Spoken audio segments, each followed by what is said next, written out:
What is up, YouTube fam?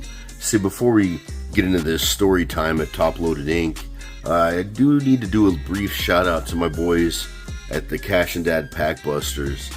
They sent back a TTM request of mine, but the envelope was rather destroyed via water damage, so I had to rip it open, before I could even film it, because I wanted to make sure that the cards are all right and everything was copacetic. Luckily, the envelope did its thing. It protected the cards, 0 water damage.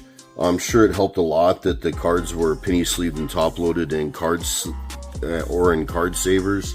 But anyhow, mad thanks Cash and Dad for this. We got a Topps now, Shohei Ohtani. I do not have this card. I'm gonna enjoy having this into my PC. Just an absolute gorgeous card. Shout out to all you Dodgers fans out there. We came a long way this season, and I hope that we can get it done. We shall see. I got a channel win through them as well. This is the Elly De La Cruz that was up for grabs, rookie card. Just an absolute gorgeous card. Dude's a beast, and I'm looking forward to slipping this one into the old PC as well. Most importantly, though, is the TTM return of their business card. Fellas, I can't stress enough how much custom channel swag means to me. Even more with autographs. It's my favorite part of my PC, to be honest with you. Speaking of these gentlemen, they have just reached and surpassed their 3,000th milestone, which is absolutely just epic. Congrats to you guys. Jeez, 3K. What a beautiful testament to the wonderful and quality content that you guys provide. I'm looking forward to watching your channel grow even further. In the celebration, they're doing a giveaway, and to get into it, they're doing a VR request, and that's to tell a funny story. It could have been something that happened 30 years ago or something that happened just yesterday. Me being me, I wanted something unique and I don't know, embarrassing at the same time. Like, I didn't want to tell a story about how I stubbed my toe and at the same time hit my head on something. I really wanted something that puts myself out there. So I contacted my friend Stix at StixG and was like, hey, I got these 2 stories. I think they're funny and embarrassing at the same time. One of them includes a photo that I'm not even sure is YouTube appropriate, but we're going to go ahead and toss it up in the corner anyhow. So look out for that. Watch out for that, rather. And the other one was just another embarrassing story. No real photo, so to speak, involved. And Stix is like, I got to tell you, man, I need to hear them both. So without further ado, Cash and Dad, here is Brendan Jensen Top Loaded Raw. While we do that, I figure maybe we can bust a few packs. I'm sure this is going to be a 20-minute video. I don't know. I can be long-winded, but we'll start off with story number 1. Just a heads up to you folks at home. There's going to be a photo in the upper left-hand corner, and I'll let you know when I'm going to put it up there. You don't have to look if you don't want to, just saying. But, gee whiz, this would have been my very first deployment to Iraq. Vehicle maintainer. I get off the bird, and me and about, 25, 30 guys go to our vehicle maintenance compound, and we're wondering where our supervision is. Like, nobody's in there. This compound is like a huge concrete bunker, like you'd put aircraft in. It's almost like like an aircraft bunker that's I guess bomb-proofed, so to speak. And all the doors inside it are super heavy metal, and it's just a very, very rustic old, building. But anyhow, inside it was this 60K loader. Let's get rid of this. And I've never seen one before. Excuse me. And as we're sitting there waiting, I don't know, it felt like 5, maybe 10 minutes had passed, and still no supervision had showed up. And out of the 25 or 30 people, there might have been 3 people that I knew, just because they were actually stationed with me. They came from Minot. And one of them, I tapped on their shoulder and I was like, hey, if I curl up on this 60K and strike a pose, would you take a picture of me? And he was like, yeah, sure, you know. And so I crawl up there in my flight suit, fully armored, Kevlar, stripped down naked, and put my Kevlar helmet over my front to, cover my bits. And I grabbed my cigar out of my flak vest, put it in my mouth, and was holding my M16. Again, folks, if you don't want to see it, don't look, but the picture should be showing up any minute now in the upper right hand corner. But that was the photo that I ended up taking. Now, unbeknownst to me at the time, all of our management, now that's like staff sergeant and above, so everybody that I'm surrounded by are E4s like me or below.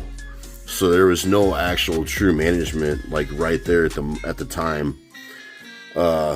Sure as God's got sandals, after the photo got taken, I hear this loud clunk and a screeching door open, and it was one of the hatches opening up from the office inside, and all of our vehicle maintenance managers were inside there, and they're filing out, and here I am, stark naked, on this 60K loader. I can't really tell you exactly what was said as they walked by and noticed me up there, but they weren't impressed, and I was pretty scared because I was like, great, I'm going to get Article 15 and sent home, before I can even, before my first day even ends. Luckily for me, one of the sergeants is friends with another sergeant from my home base, and he asked about, the guys that were coming from Minot, and so he kind of knew me and knew my morale boosting attitude, and I was just kind of a funny guy, and I like to have a good time and try to make the best out of sucky situations. So he talked to me and gave me a little bit of an earful, told me it couldn't happen again, and appreciated the laugh, and told me that I need to work out some more. But anyhow, that's my funny story number 1. You truly had to have been there to have seen it all unfold. I promise you, we laughed about it for years to come after that, and it's been one of the stories that still gets told, I guess, throughout vehicle maintenance here in Minot. But pressing on to my second story, now I'm almost halfway in to my enlistment, so I'm almost 3 years deep, and an opportunity comes again for me to volunteer for another deployment in Iraq.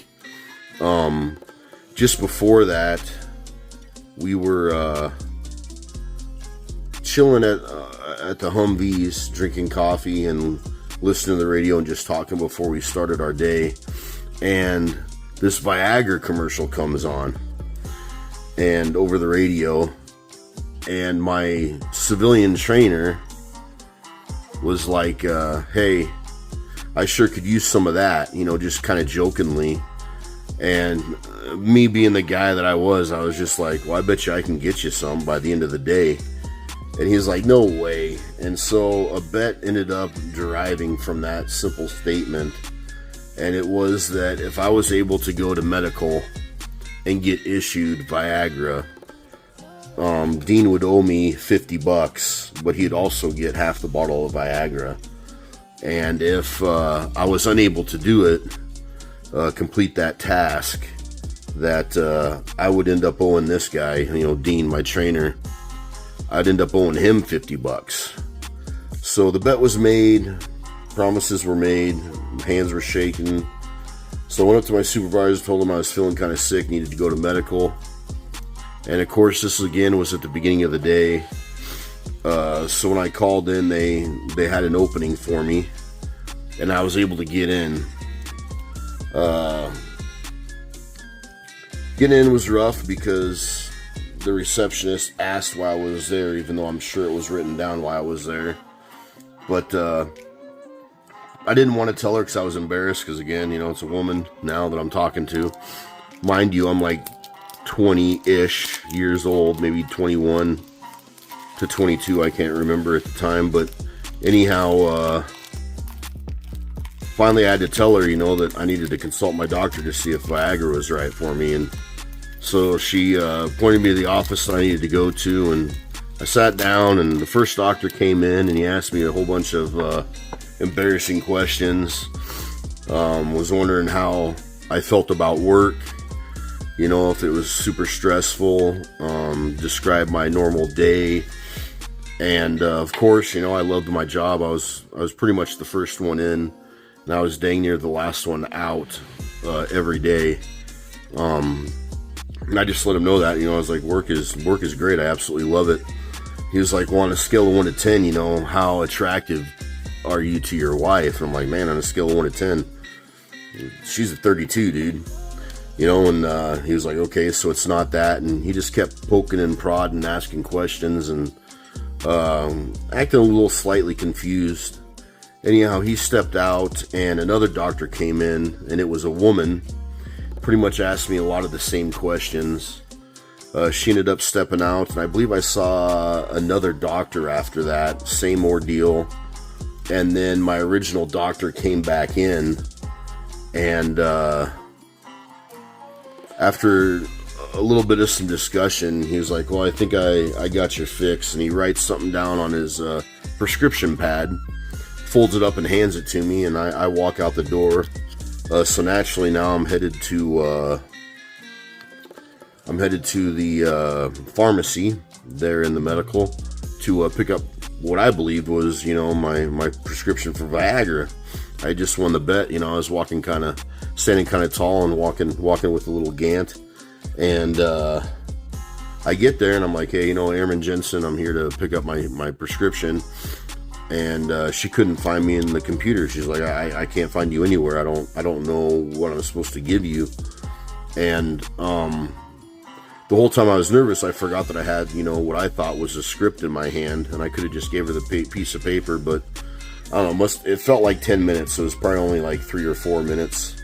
She was kind of searching, trying to figure out, what exactly, I was supposed to be picking up. And finally, she was like, hey, I'm just going to call your doctor, who did you see? And we're going to figure out, what it is that you're supposed to be picking up for me, And as she was getting ready to dial the phone, it was like a light bulb clicked in her head, and she realized that what was written down was a bunch of numbers, and it happened to be the same amount of numbers that you'd find in a telephone, for a telephone listing. And so she typed it in her system, and she's like, well, I don't know what to tell you, but this isn't a prescription. I was like, okay, what is it? And she then notified me that I had the telephone number to Life Skills. Now, for you non-military members, Life Skills is like a psychiatrist, place you go to talk to a psychiatrist, about, your stressful job, or if you're having PTSD through deployments or what have you, whatever you want to see a psychiatrist for. And so now I'm just flustered and embarrassed. I was ready to go home after the first doctor that I saw, because I didn't want to be there anymore. And I was like, man, I know that the whole time I really want to just tell him, hey, I'm fine. There's nothing wrong with me. This is just a bet. I wanted to go home, and I couldn't do it because I was just too far in. So I go back to vehicle maintenance. Now the day's almost done. I was at medical for dang near 6 hours, and I tell you, it was the longest time I ever felt like I was in the hospital, and I didn't like it. So I went to Uncle Dean and told him, hey man, I didn't get the script. I guess I owe you $50. And he was like, no dude, like you the fact that you were able to stick with it and you were there for so long, I can't take your money. He's like, but what I can do is tell you that when you deploy next month, you need to remember to pull that out of your medical records when they give it to you, before you forget. And so my deployment came. I had already forgotten about it. Came home and submitted all my stuff back to medical and all the other places you have to recheck into and in process. And Uncle Dean was like, hey, did you remember to pull that out of your PIF, your profile? And I was like, oh my gosh, I forgot. And he was like, well, no worries. I'm sure another deployment will come. Just, I will make sure that before you leave, we get together and pull that out. And so I wasn't really worried about it at the time. I was like, okay, no big deal. Fast forward now I'm almost 6 years into a enlistment now, and another opportunity for me to volunteer to deploy came up, and of course I volunteered. And as soon as I got my medical records from medical, so I can bring them with me to give them to the medical at my forward operating base in Iraq, I went to Uncle Dean and I was like, hey, here's my medical records. Let's find what we're looking for and get rid of it, and shred it. And so we're flipping through my medical records, and it wasn't in there. In fact, a lot of things wasn't in there. I didn't really have a lot of medical problems, but there was some things that I remember going there for, and I couldn't find any documentation on it. So I was like, what the heck? And he's like, well, you better call, medical now and find out, what the heck is going on, because you don't want that, following you, And so I called medical, and sure as God's got sandals, just my luck, they had switched from hard copy records to digital records. So now, following me for the rest of my life is an inscription in my military medical records that in my 20-some years of age, I was impotent and searching for Viagra. We got another puzzle piece. So that is my embarrassing, funny story number 2, I guess. Would I do it all over again? I wouldn't change a thing. I just, the laughs that were made, the stories being told after it, totally worth it. It sucked at the time, but it is what it is. And I guess I forgot to mention that the picture that I'd showed before, story time number 1, that was the original photo, but I got it through Snapchat. I was Snapchatting a lady friend, and it was 4th of July. And so I sent her that picture. I can't find my original photo of it. JJ Medina, the guy that took it, gave it to me, I don't know, 20 years ago.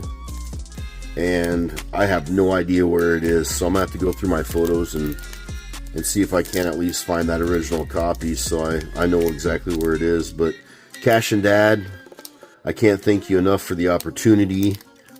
I really want those cookies. Sticks, thanks for making me tell both stories. I'm a little bit of an open book, been a wild man in my time, so there's no shame in my game, I guess. But anyhow, if you guys have not had the opportunity to check out Cash and Dad Pack Busters, I ask you to please do so.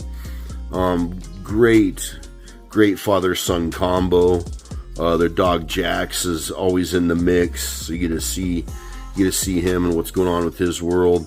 The little lady also comes into frame sometimes as she rips some packs with her pops.